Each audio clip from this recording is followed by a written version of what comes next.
Roman rain जब कुछ कहना सुनना नहीं था तो फिर हमें यहाँ क्यों बुला लिया? मैं ससुर अपना काम धंधा छोड़ के आया था कि चलो कोई जरूरी काम होगा, तभी रोमन रेन ने अचानक से बुलाया है। मैं जा रहा था अपनी भैंस को नहलाने, गोबर ओबर फेंकने। तुम्हारे चक्कर में मेरा काम रुक गया। अब कुछ बोलोगे कि ऐसे बैठे रहोगे? हाँ हाँ सही बात है, जो भी बात है कह सुन के खत्म करो।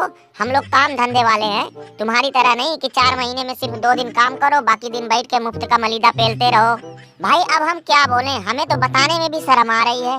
WWE में ऐसे ऐसे कांड हुआ करते थे यार, ऐसे ऐसे गड़े मुर्दे अब उखड़ रहे हैं। तुम लोग को अगर बता दूंगा तो यही मुंह बल उलट जाओगे।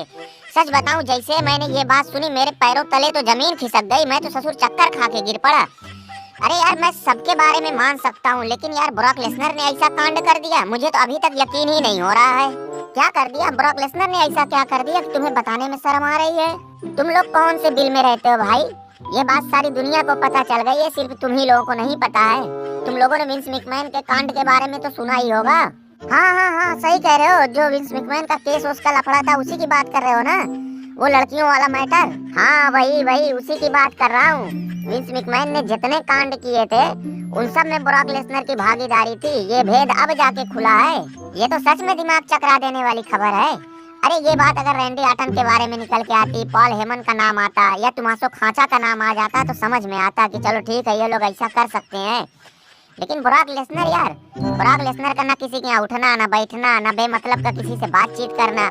अरे अपने पर्सनल प्लेन से WWE में आना, अपना काम धाम करके निकल जाना।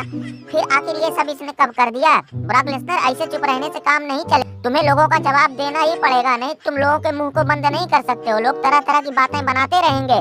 ये क्या बात हुई यार, मेरा नाम क्यों ले रहे हो? क्यों मुझे बदनाम कर रहे हो?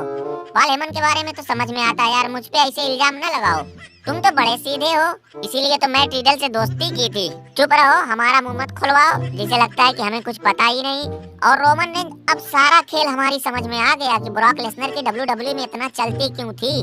देखो तुम लोग हमारे बारे में कुछ ज्यादा ही बोल रहे हो, ये ठीक नहीं है। बुड्ढे से हमारी दोस्ती जरूर थी, लेकिन इसका ये मतलब थोड़ी नहीं कि उसके सारे कर्म कांड का हमें भी भागीदार बना दो। भाई ये ठीक नहीं है। ठीक नहीं क्या? बिला आग के कभी धुआं उठते देखा है? जब हवलदार टोमासो खांचा और कलवा इंस्पेक्टर तुम्हें और ये चाचा को घसीटते हुए जेल लेके जाएंगे, वहीं सारा दूध का दूध पानी का पानी हो जाएगा। सारी सच्चाई सामने आ जाएगी। ज्यादा दिमाग ना खराब करो, नहीं तो यहीं सबको रेल डाल के चला जाऊंगा, मेरा कुछ नहीं उखाड़ पाओगे। ट्रिपल एच तुम भी कुछ बोलोगे? तुम्हारा तो हक है बोलने का, तुम क्यों चुपचाप खड़े हो? भाई अब मैं क्या बोलूं? इनके कर्मकांड की वजह से तो स्टेफनी ने कंपनी में आना जाना बंद कर दिया। मैं अब क्या कहूँ? ससुरी वाले ट्रिपल एच, ये सब किया धरा हमें तुम्हारा ही लगता है, क्योंकि जब से इस बुढ़े ने कंपनी बेचने की बात की है तभी से ये सब कांड बाहर आना शुरू हो गए हैं। मुझे तो लगता है कि तू कंपनी हथियाने के चक्कर में है, इसीलिए ऐसे उल्टे सीधे इल्जाम लगाता फिर रहा है। और ब्रॉक लेसनर तुम अब ये बताओ कि समर सलाम में खूंटा से मैच हारने के बाद तुमने उसका हाथ हवा में क्यों उठाया था? मुझे तो साला दाल में कुछ काला ही लग रहा है, कुछ न कुछ जरूर पका होगा। रोमन ने बेमतलब का हमारा नाम बीच में ना लाओ, नहीं तो ठीक नहीं होगा। हाँ तो फिर लोगों को बताओ कि ब्रॉक लेसनर ने तुमसे मैच हारने के बाद तुम्हारा हाथ क्यों हवा में उठाया था? भाई कोई मुझे भी बताए कि यहाँ आखिर ये सब चल क्या रहा है। तुम्हारे लोगों की बात सुन के मुझे चक्कर आने लगा।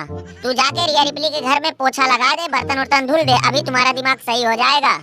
रोमन तू दूसरों को क्या कहेगा? मुझे तो साला तुम्हारे ऊपर भी शक हो रहा है। तू भी तो विंस मैकमैन का बहुत करीबी है, बहुत खास है।